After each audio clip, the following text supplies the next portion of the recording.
Bismillahirrahmanirrahim. Assalamualaikum warahmatullahi wabarakatuh. Selamat pagi mahasiswa eksekutif akuntansi Sekolah Tinggi Ekonomi Modern. Semoga semua dalam keadaan sehat, ceria, dan bahagia serta sukses selalu. Oke.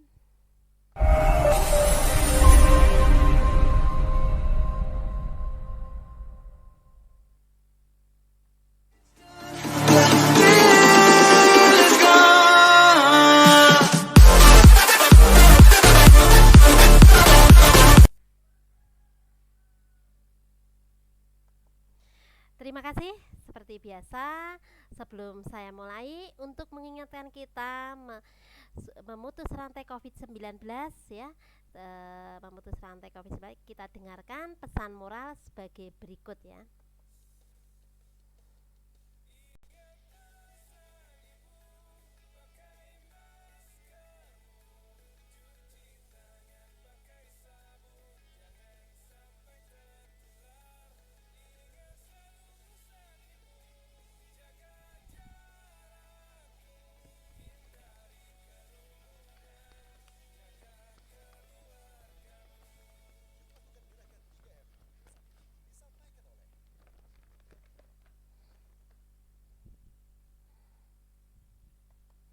Baik, terima kasih mahasiswa kelas eksekutif akuntansi yang saya banggakan, saya rindukan, dan saya sayangi. Nah, pada kali ini sesuai dengan ini ya, kalender pertemuan kita, yaitu kita memasuki pertemuan ke-15, yaitu sebelum ujian akhir semester.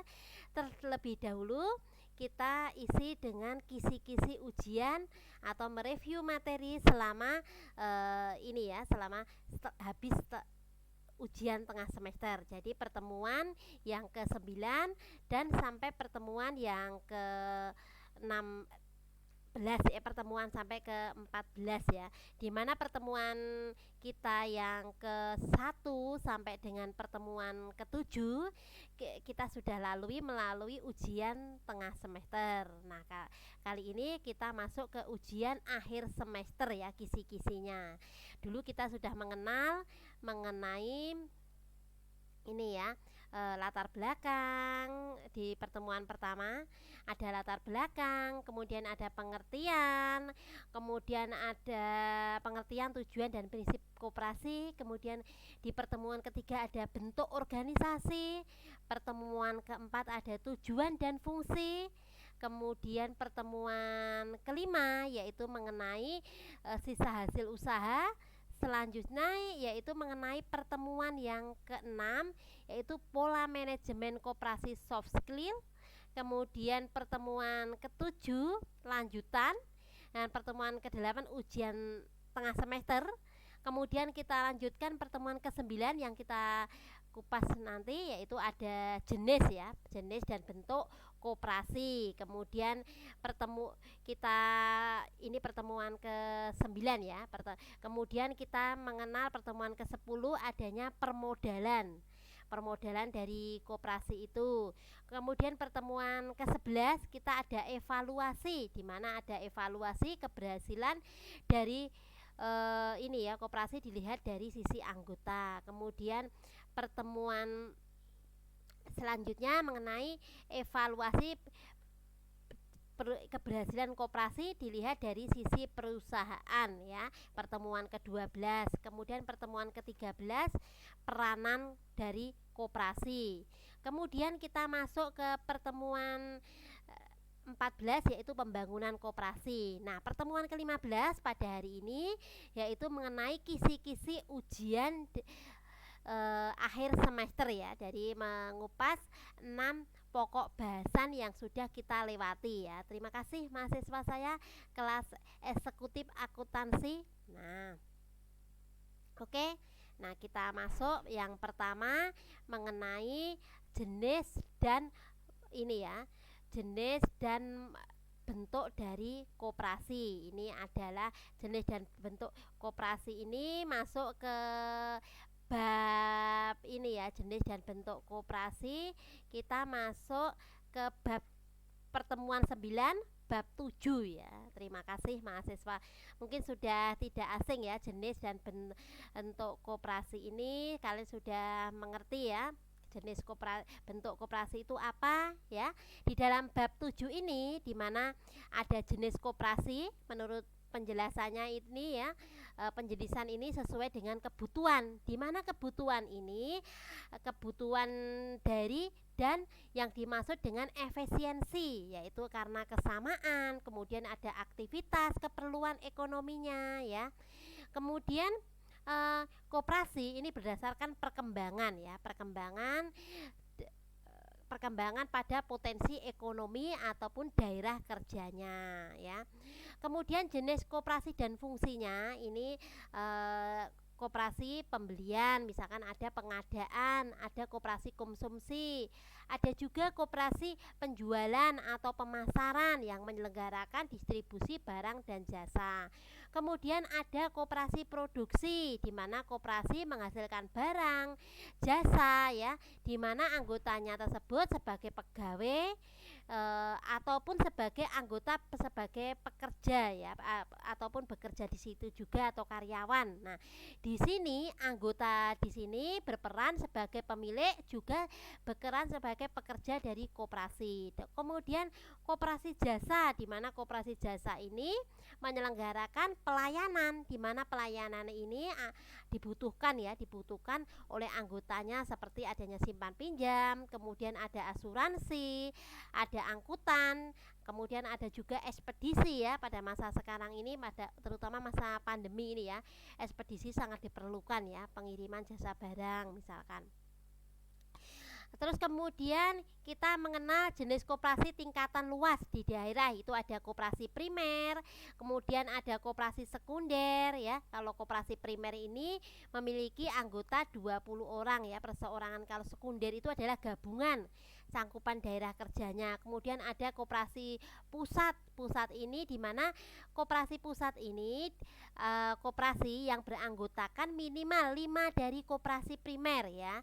Kemudian ada koperasi gabungan. Koperasi gabungan ini di mana koperasinya anggotanya minimal 3 koperasi ya, 3 koperasi yaitu koperasi dari pusat. Kemudian ada koperasi induk.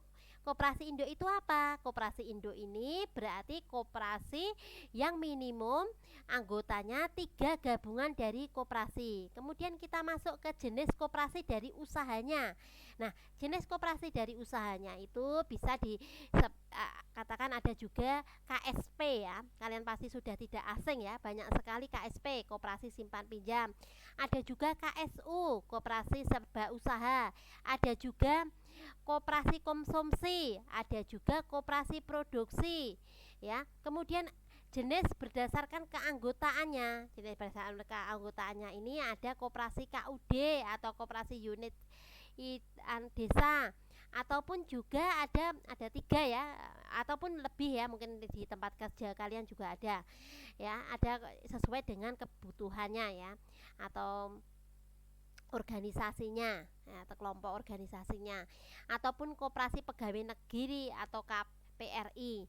Nah, kemudian ada juga jenis koperasi dari koperasi sekolah. Nah, kemudian ada jenis koperasi menurut PP nomor 61959. Ini ada koperasi desa, ada koperasi pertanian, kemudian juga ada koperasi peternakan, koperasi industri ya, kemudian ada koperasi simpan pinjam, kemudian ada koperasi perikanan, dan ada juga koperasi konsumsi ya.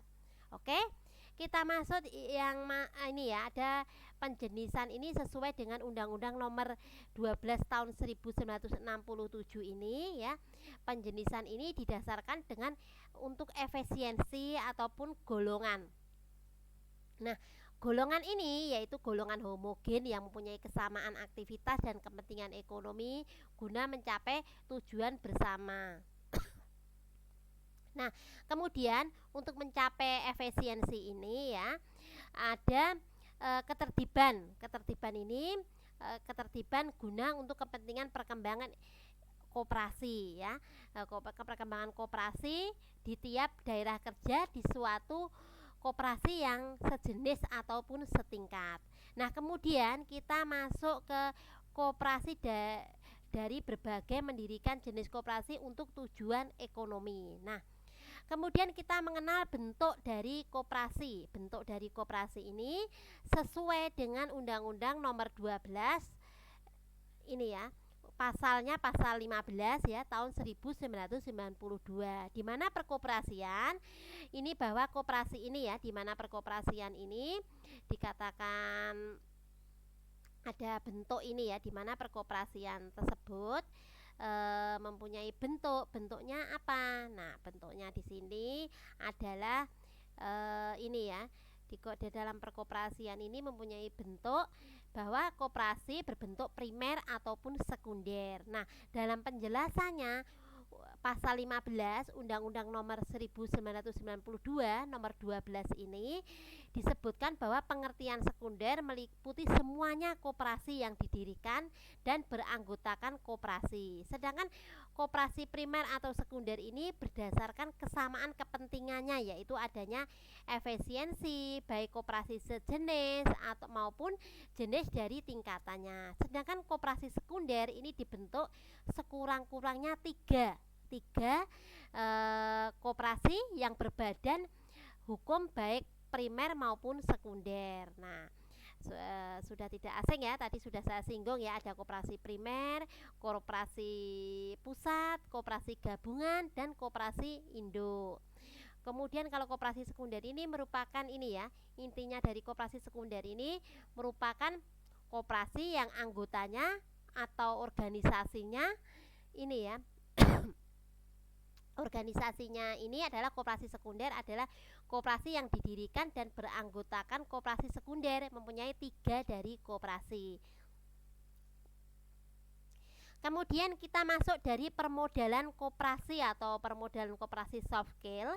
Ini modal ya. Modal ini mempunyai arti bahwa perusahaan atau penambahan dari pihak pemilik ya, atau juga dari pihak lain. Nah, modal ini sangat besar ya, mempengaruhi jalannya dalam hidupnya perusahaan. Nah, kenapa? Karena penentuan modal ini yang baik di dalam perusahaan. Nah, modal ini adalah sesuatu yang sangat dibutuhkan. Kenapa dibutuhkan? Karena di dalam sebuah perusahaan modal adalah segala yang digunakan untuk menjalankan menjalankan apa? Menjalankan usaha modal juga di dalamnya. Nah, modal ini ada modal jangka pendek, ada modal jangka panjang ya. Kalau jangka panjang ini di mana diputar dicairkan setelah minimal 1 tahun ya. Jadi investasinya jangka panjang, penanamannya, kekayaannya perusahaan itu. Nah, contohnya diantaranya misalkan properti ya, merupakan salah satu investasi jangka panjang. Nah, harga properti itu akan terus merangkak naik ya, naik dari tahun ke tahun ya. Kemudian modal jangka pendek di sini adalah investasi yang dicairkan dan didanai dari kelebihan dana. Nah, ini bersifat sementara ya, yang dimiliki oleh perusahaan yang dimaksudkan misalkan selama 12 bulan ataupun kurang dari 12 bulan. Nah, kemudian kita masuk ke sumber dari modal. Sumber-sumber dari modal ini modal ini berbagai macam ya. Misalkan modal mempunyai sumbernya adalah ini ya. Modal ini berasal dari mana aja? Misalkan ada dari simpanan pokok. Simpanan pokok itu adalah sejumlah uang, di mana dikatakan simpanan pokok ini adalah sejumlah uang yang ini ya, di mana dikatakan sejumlah uang yang diwajibkan dibayar oleh anggota koperasi ya pada saat menjadi anggota koperasi itu sendiri. Kemudian ada simpanan wajib ya, di mana simpanan wajib ini tertentu tidak harus wajib membayar ya atau dibayar. Nah, oleh karena itu anggota koperasi ya dalam waktu dan kesempatan tertentu ada konsekuensi konsekuensi simpanan ini dilakukan oleh setiap anggotanya. Kemudian ada juga dana cadangan. Dana cadangan ini adalah sejumlah uang yang diperoleh menyisihkan sisa dari hasil usaha ataupun SHU. Yang dimaksud adalah memupuk modal sendiri. Nah, untuk mencakup kerugian dari koperasi, ada juga hibah ya. Hibah ini adalah sejumlah uang yang diperoleh koperasi berasal dari pemberian sukarela ataupun perseorangan yang kolektif ataupun lembaga, ataupun mungkin dari pinjaman. Pinjaman bisa pinjaman dari anggota atau pinjaman dari koperasi lain atau pinjaman dari eh, lembaga keuangan yang lain atau bisa dari obligasi dan surat utang ya. Nah, ini untuk menambah modal dari koperasi ataupun juga dari sumber keuangan yang lain. Sumber keuangan yang lain itu misalkan dana yang tidak sah dijadikan tempat atau meminjam modal misalkan. Nah, kemudian kita masuk ini ya, bab selanjutnya yaitu evaluasi keberhasilan koperasi dilihat dari sisi anggota. Nah, ini evaluasi keberhasilan dilihat dari sisi anggota ini ada efek-efek ya, efek-efek yang ekonomis ya. Efek-efek yang ekonomis. Kenapa ada efek-efek ekonomis?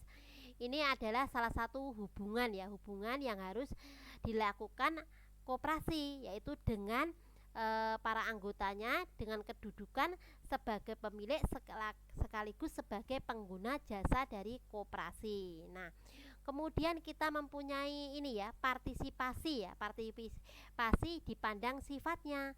Partisipasi dipandang sifatnya itu apa? Ini jika sifatnya partisipasi ini berupa misalkan partisipasi yang dipaksakan atau forced ya, partisipasi sukarela atau voluntary. Jika tidak dipaksakan oleh situasi dan kondisi, ini adalah forced ya, tidak sesuai dengan prinsip terbuka dan sukarela, manajemen demokratis. Nah, partisipasi ini sesuai dengan pada koperasi atau partisipasi ini ya, bersifat sukarela atau voluntary ya. Kemudian kita masuk ke partisipasi dari bentuknya. Bentuknya ini dipandang dari keformalannya ya. Sifat keformalannya ini ada formal participation, ada yang bersifat informal atau informal participation. Nah, ini adalah bentuk dari partisipasi yang dilaksanakan bersama-sama. Kemudian ada partisipasi yang dipandang pelaksanaannya ya, yaitu di mana pelaksanaannya ini baik langsung maupun tidak langsung ya. Nah, kemudian partisipasi dipandang dari segi kepentingannya, baik itu partisipasi berupa misalkan kontribusi, partisipasi insentif ya. Nah, kedua jenis ini adalah timbul akibat ini ya, akibat peran ganda pemilik sekaligus pelanggan. Nah, kemudian ada efek dan biaya. Efek dan biaya itu apa? Efek dan biaya ini ada partisipasi di mana menentukan ini ya, keberhasilan dari koperasi. Sedangkan tingkat partisipasi ini dipengaruhi oleh faktor. Faktor ini biasanya nilai manfaat dan pelayanan secara utilitarian maupun normatif ya. Nah, kemudian kita masuk ke analisis ya. Dari evaluasi ini ada analisis. Analisis efek ekonomis itu apa? Nah, ini adalah salah satu hubungan koperasi dengan anggotanya, yaitu yang sekaligus pemilik dan pengguna ya, ataupun jasa. Nah, itu adalah motivasi ekonomi. Motivasi ekonomi apa maksudnya? Motivasi ekonomi anggota dan pemilik ya, ataupun mempersoalkan ini ya, anggota akan mempersoalkan dana ini maksudnya dana simpanan yang telah diserahkan apakah menguntungkan atau tidak. Kemudian ada ini ya, di dalam evaluasi keberhasilan ini ada penyajian analisis ini ya, penyajian analisis neraca pelayanan. Nah, ini di sini ada dua faktor koperasi dalam meningkatkan pelayanan kepada anggota koperasinya. Yang pertama yaitu adanya tekanan persaingan, yaitu dari organisasi lain. Yang kedua yaitu perubahan ya. Perubahan di sini kebutuhan manusia sebagai akibat dari perubahan waktu dan peradaban. Bila koperasi maupun memberikan, maka pelayanan sesuai dengan kebutuhan anggota ya, lebih besar daripada pesaingnya, maka tingkat partisipasi anggota ini terhadap koperasinya akan meningkat. Nah, untuk meningkatkan pelayanan, koperasi membutuhkan informasi-informasi. Nah, informasi-informasi di sini maksudnya informasi ini ya yang akan datang ya, terutama dari anggotanya. Kemudian kita masuk ke bab ini ya. Selanjutnya ada bab evaluasi keberhasilan dilihat dari sisi perusahaan. Nah, ini ada di sini adanya ini ya, efisiensi perusahaan. Nah, kemudian efisiensi perusahaan ini tidak dipungkiri bahwa koperasi ini adalah badan. Badan di sini adalah badan usaha yang kelahirannya dilandasi oleh pikiran ya, usaha kumpulan, bukan saja kumpulan modal, tetapi di sini adalah koperasi tidak terlepas dari ukuran ini ya, efisiensi bagi usahanya, meskipun tujuan utamanya adalah melayani dari anggota. Kemudian kita masuk dari ini ya, manfaat efisiensi ini apa? Nah, efisiensi ini adalah penghematan input, di mana penghematan input ini diukur membandingkan input anggaran yang seharusnya IA ya, IA dengan input realisasi yang sesungguhnya IS itu, jadi IS itu lebih besar daripada IA. Jadi disebut efisiensi dengan dihubungkan dengan waktu terjadinya perolehan manfaat ya, manfaat yang ekonomis oleh anggota, dan menjadi dua jenis manfaat ekonomi. Misalkan ada manfaat ekonomi langsung dan ada manfaat ekonomi tidak langsung ya. Sudah tidak asing ya, kemarin sudah saya kupas ya, ini cuma mereview sedikit ya. Kemudian kita mengenal adanya efektivitas ya. Efektivitas ini kenapa dikatakan efektivitas? Karena pencapaian target output yang diukur membandingkan output ini anggaran yang seharusnya OA ini dengan output realisasinya sesungguhnya, yaitu OA itu output anggaran, sedangkan OS ini adalah output sesungguhnya. Jadi jika output sesungguhnya lebih kecil ya lebih besar daripada output anggaran. Kemudian ini adalah rumusnya ya. Kemudian kita mengenal adanya produktivitas. Produktivitas di sini adalah pencapaian target output, yaitu O, yang dikenal ini ya, input digunakan yaitu 0 lebih besar daripada 1, yaitu disebut produktif ya. Kemudian kita mengenal adanya rentabilitas, di mana rentabilitas ini adalah untuk mengukur rentabilitas atau KSU atau CD yang digunakan perhitungan dalam rumus ya. Kemarin sudah saya singgung ya, adanya rentabilitas itu sisa hasil usaha dikalikan 100% dari ini ya, aktiva usaha. Kemudian ada analisis koperasi. Analisis koperasi ini yaitu analisis laporan keuangan, yaitu koperasi merupakan bagian dari laporan pertanggungjawaban ya. Pertanggungjawaban di sini maksudnya pertanggungjawaban pengurus tentang tata kehidupan koperasi. Kemudian kita ada neraca. Nah, neraca ini apa? Maksudnya neraca ini ada perhitungan hasil usaha atau dikenal dengan income statement atau laporan arus kas atau cash flow. Nah, ada juga ini ya, catatan atas laporan keuangan. Nah, ini ada laporan perubahan kekayaan yang bersih sebagai laporan keuangan tambahan ya. Oke, kita lanjutkan mengenai ini ya, peranan ya. Kita masuk ke peranan. Nah, peranan koperasi itu apa? Nah, di sini peranan koperasi ini di berbagai persaingan ya. Di berbagai persaingan, di mana koperasi ini adalah bisnis ya, bisnis yang dimiliki oleh dan dioperasikan oleh orang-orang ya untuk kepentingan bersama. Nah, koperasi ini melandaskan kepentingan berdasarkan prinsip dari gerakan ekonomi ya, ekonomi rakyat yang berdasarkan asas dari kekeluargaan. Nah, oleh karena itu peranan kinerjanya terjadi ada empat 4 keadaan persaingan ya, persaingan dalam koperasi. Yang pertama, ini ada pasar persaingan sempurna, kemudian ada persaingan monopolistik, kemudian ada persaingan monopsoni, ada juga di sini persaingan oligopoli. Nah, ini lebih memahami maksud dari ini ya, memahami maksud langsung kita masuk dalam pembahasan ini. Ada persaingan sempurna itu apa?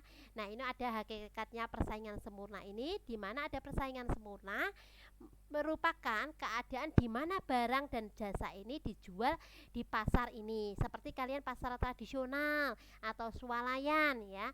Ini jadi bersifat homogen atau tidak dapat dibedakan ya. Jadi ada yang menjual ayam, menjual sayur, menjual kebutuhan sehari-hari, atau menjual perlengkapan rumah tangga. Nah, itu adalah yang dimaksud dengan pasar sempurna. Persaingannya sempurna, struktur pasarnya paling banyak digunakan oleh ahli ekonomi. Nah, persaingan ini adalah analisis ya, di mana ada dasar analisis, adanya riset terapan lebih luas ya.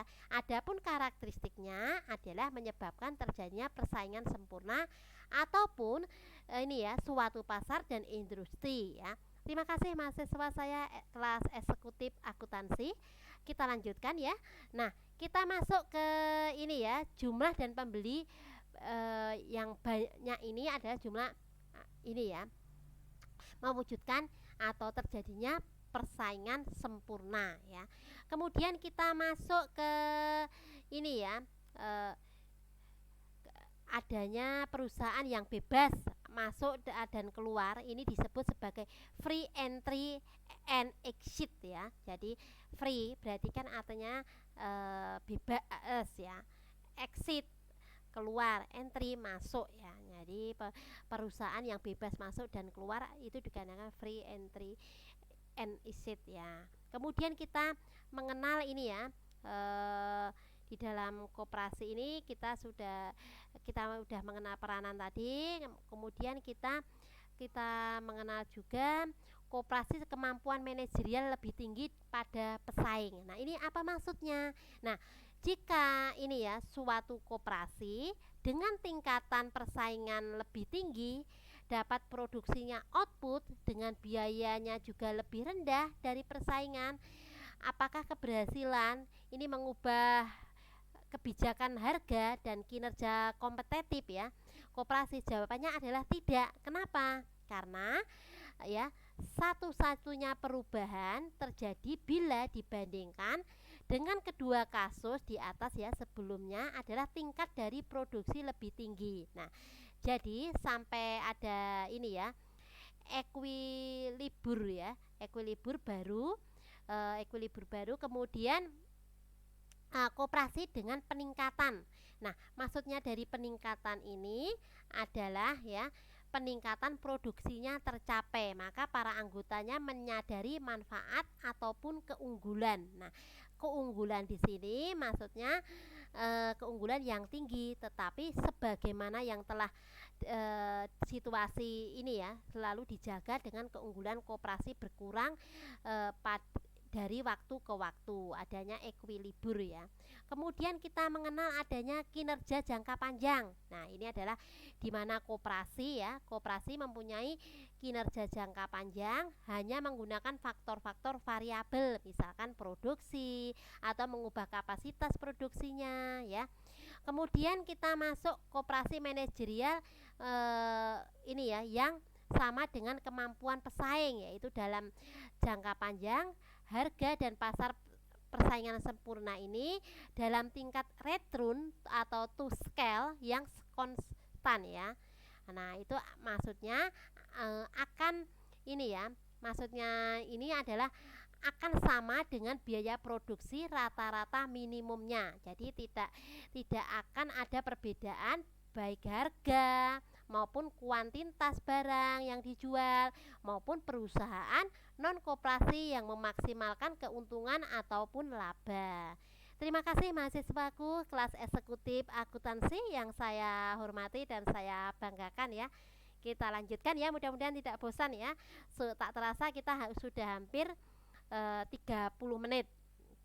Tinggal satu sub bahasan lagi ya. Nah, oke.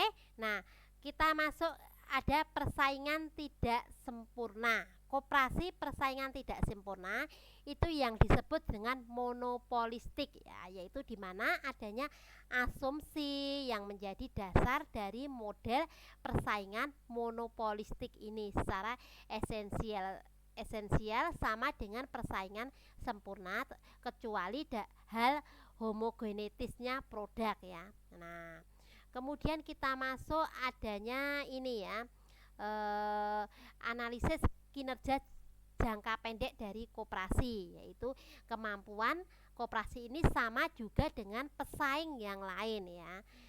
Koperasi di dalam kemampuan lebih rendah, ini maksudnya apa? Nah, ini apabila kemampuan manajerial koperasi lebih rendah ya, lebih rendah daripada perusahaan swasta, maka koperasi ini masih mampu menyediakan pelayanan lebih baik. Nah, lebih baik di sini bagi anggota sepanjang kurva biayanya rata-rata ya, memotong fungsi permintaan pada titik-titik lebih rendah dari harga yang diminta perusahaan swasta. Bahkan dalam jangka pendek pun ataupun kesenjangan ya, kemampuan tidak akan mampu menghalangi keunggulan komparatif ya dari koperasi.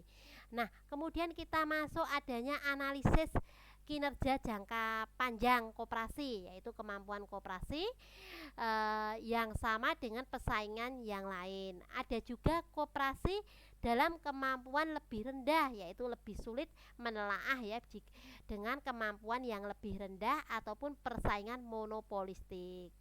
Oke, ada juga ini ya, koperasi persaingan monopsoni. Monopsoni ini yaitu keadaan di mana pelaku usaha menguasai penerimaan, pasokan atau lebih memberi tunggal atas barang atau jasa pada suatu pasar. Nah, ya, ini yang dikatakan dengan monopsoni ya. Monopsoni ini dapat dikatakan juga dengan monopoli, di mana hanya terdapat satu pembeli juga membeli produk. Kondisi monopsoni ini sering terjadi di daerah perkebunan ataupun industri hewan potong, misalkan ayam. Nah, sehingga ini ya, tawar menawar harga petani atau nosen ya. Nosen ini salah satu contoh monopsoni, yaitu ya penjualan ke perangkat misalkan kereta api atau di Indonesia nih, itu ada perusahaan yang di mana kereta api Indonesia hanya ada satu yakni KIA.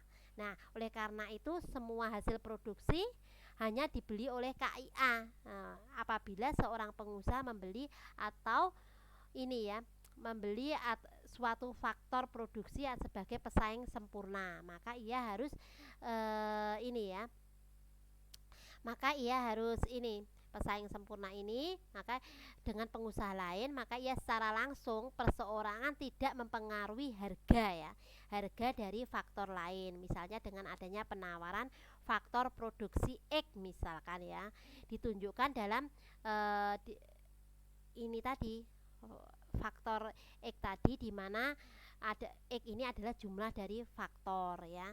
Kemudian ada HX itu adalah barang atau harga dari faktor. Kemudian F itu adalah fungsinya. Bagi pengusaha tadi mempunyai tujuannya adalah mencapai keuntungan maksimum yang berlaku sesuai dengan yang ditetapkan atau syarat-syarat yang telah ditetapkan. Kemudian kita masuk persaingan oligopoli. Oligopoli ini berasal dari kata olio dan poli. Olio ini poli berarti penjual, adalah pasar, di mana penawaran ini adalah jenisnya adalah barang yang dikuasai beberapa perusahaan. Nah, umumnya jumlah perusahaan ini lebih dari 2 ya, ataupun kurang. Nah, atau kurang dari 10. Persaingan ini di antara beberapa anggota penjual ataupun oligopoli berbeda dengan persaingan ini di antara banyak, yaitu persaingan sempurna atau tidak sempurna. Karena ini ya, karena terlalu sedikitnya anggota menghasilkan saling ketergantungan dalam pengambilan keputusan ya. Masing-masing perusahaan itu sedikit itu menyadari adanya keputusan memberikan pengaruh yang signifikan ya atas perusahaan sehingga pelaku dari masing-masing perusahaan ini tergantung pada diharapkan yang dilakukan oleh perusahaan lain. Kemudian kita ada strategi di dalam peranan ini. Ada strategi koperasi. Strategi dari harga koperasi ini maksudnya apa? Ini ada dua, yaitu penggunaan faktornya, yaitu harga sebagai parameter ya, dan penggunaannya adalah faktor non harga. Nah, melalui pengurangan biaya, kemudian ada diferensi produk, kemudian ada kualitas dan lain-lain. Jadi suatu koperasi mengaktifkan persaingannya, yaitu adanya harga pada ini ya, pasar oligopoli ya. Nah, faktor-faktor ini, faktor yang menyebabkan persaingan oligopolistik ini memulai perang harga dengan untuk menyingkirkan koperasi pada produknya sejenis, yaitu ataupun homogen, yaitu seperti adanya selisih biaya, misalkan adanya keunggulan biaya, ataupun dengan posisi likuiditas pada pelaku pasar, ataupun juga dengan kesediaan anggota. Nah, kesetiaan anggota itu juga sangat pengaruh ya. Kesediaan anggota membiayai kerugian yang mungkin terjadi pada tingkat kesetiaan anggota tadi. Kemudian juga ada kepemimpinan harga atau price leadership ya. Price leadership itu kepemimpinan harga.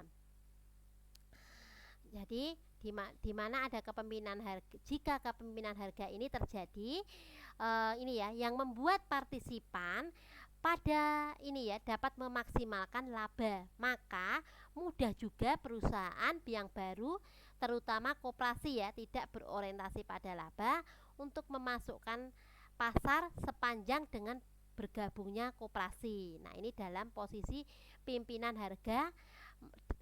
Kemudian masuknya koperasi ya dapat ditoleransi selama mengikuti pimpinan harga tertentu. Jadi mengikuti kepemimpinan harga merupakan strategi apa? Strategi yang rasional bagi koperasi. Jika koperasi tersebut kecil, maka memasukkan pasar biaya awal ini lebih tinggi, dan oleh karena itu secara de facto ini wajib ya mengikuti pimpinan yang sudah mapan bagi ini ya sebagian besar. Hal ini merupakan asumsi yang realistis ya. Kemudian kita masuk yang terakhir, subpokok bahasan yang terakhir, yaitu mengenai pembangunan dari koperasi. Nah, ini adalah sub yang terakhir ya. Pembangunan koperasi ini pembangunan di negara berkembang. Nah, ini mempunyai kendala masyarakat ya dalam mengembangkan koperasi ini di dalam negara berkembang. Misalkan kendalanya apa saja? Misalkan sering dianggap organisasi swadaya otonom partisipatif ya, atau demokrasi, yaitu rakyat kecil atau kelas bawahan seperti ada petani, perajin, pedagang atau pekerja buruh. Yang kedua, di sini di samping berbagai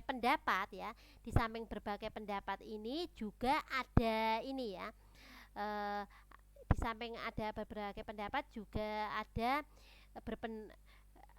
ada yang berbeda di dalam pada diskusi-diskusi yang ada kontroversial yang mengenai keberhasilan. Nah, keberhasilan ini dan kegagalan ini serta dampak dari koperasi ya terhadap proses pembangunan dari ekonomi yang sosial. Nah, di negara-negara dunia ketiga seperti negara sedang berkembang merupakan alas yang mendesak mengadakan perbaikan di sini maksudnya tata cara evaluasi atas organisasi swadaya koperasi. Kemudian kita masuk ke kriteria ini adalah tolok ukur ya. tolak ukur yang dipergunakan untuk mengevaluasi di mana ada koperasi ya. Koperasi ini seperti perkembangan anggota. Nah, dan hasil penjualan koperasi ini ada anggota, ada pangsa pasar, kemudian ada penjualan koperasi. Kemudian ada modal ya, modal penyertaan para anggotanya. Kemudian ada cadangan sisa hasil usaha. Kemudian ada rabat dan sebagainya yang telah sering digunakan sebagai indikator dalam efisiensi koperasi. Nah, kita masuk ke tiga kondisi. Tiga kondisi ini yang mengatasi perbedaan ini mempunyai tiga, ada koneksi, ada apeksi, ada psikomotor ya. Kemudian kita masuk ke tiga tahap ya, tiga model tahap mengenai kebijakan dari pemerintah pada perkembangan koperasi. Ada ofisiliasi, ada deofisialasi ya, kemudian ada otonomi. Kita singgung sedikit ya.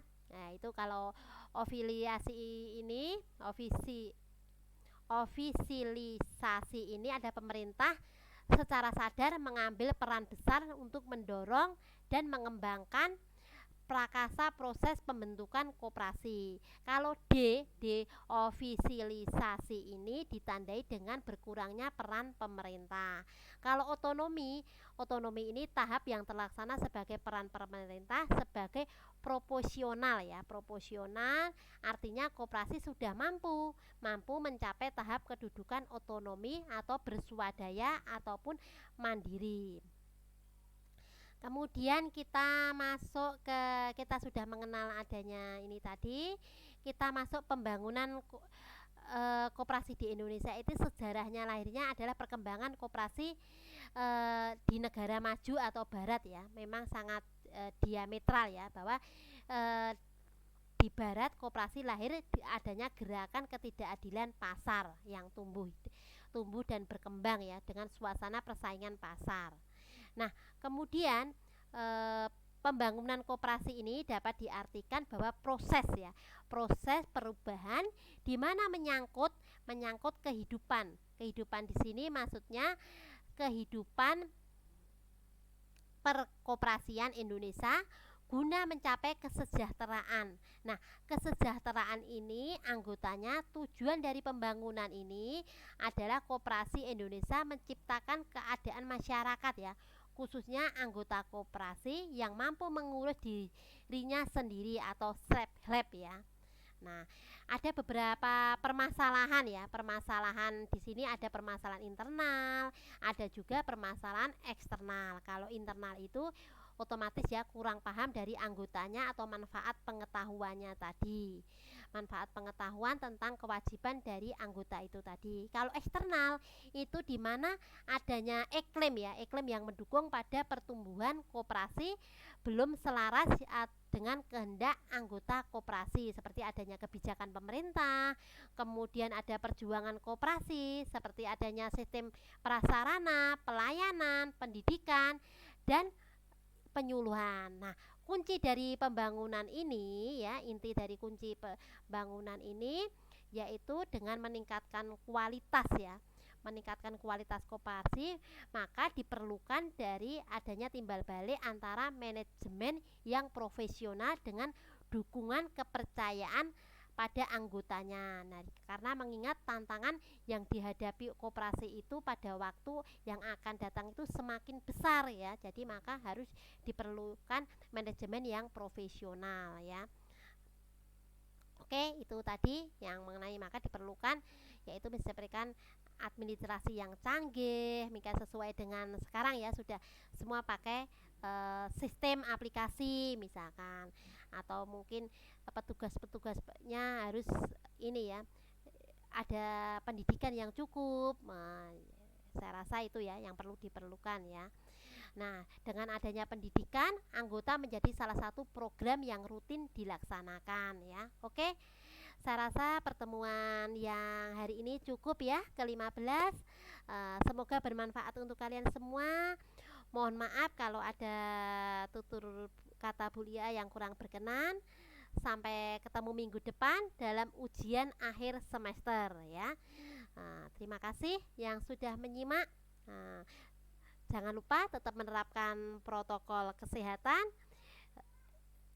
Ini ya, 5M, memakai masker, menjaga jarak, mengurangi kerumunan dan keramaian, serta membatasi mobilitas dan interaksi. Kita dukung vaksinasi.